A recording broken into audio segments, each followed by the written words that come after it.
Hello বন্ধুরা, আজকে আমি খাসির মাংসের পাতলা ঝোল বানিয়ে দেখাবো। দেখুন, মাংসটাকে ধুয়ে পরিষ্কার করে নিয়েছি। মশলা করার জন্য পেঁয়াজ, আদা, রসুন, লঙ্কা, টমেটো, জিরে, ধনে নিয়েছি, মিহি করে পেস্ট করে নেব। মাংসের মধ্যে টক দই দিয়েছি, আন্দাজ মতো হলুদ গুঁড়ো,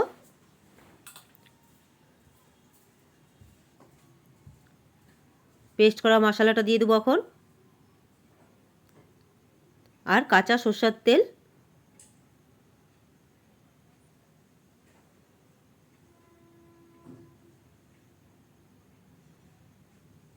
আন্দাজ মতো নুন। খুব ভালোভাবে মাংসটাকে মেখে নেব।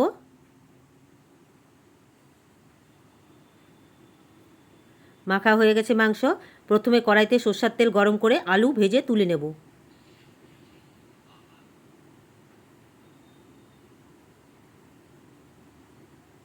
আলুগুলো ভাজা হয়ে গেছে, তুলে নেব। তুলে নিলাম আলুগুলোকে।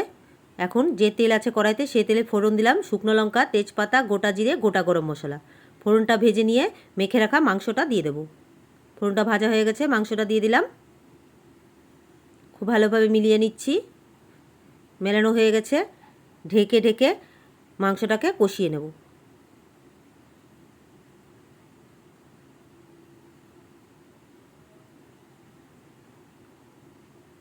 দেখুন, জল দিইনি, টক দই দিয়েছি বলে জল ছেড়েছে অনেকটা।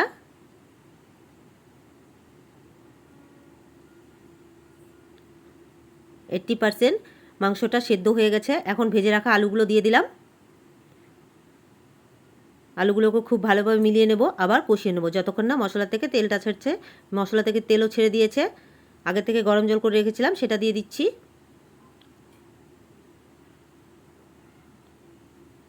জলটা দেবার পর 15 মিনিটের জন্য ঢাকা দিয়ে ফুটিয়ে নেব।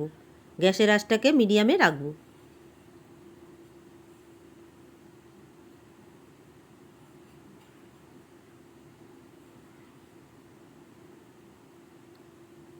পনেরো মিনিট পর ফিরে এলাম।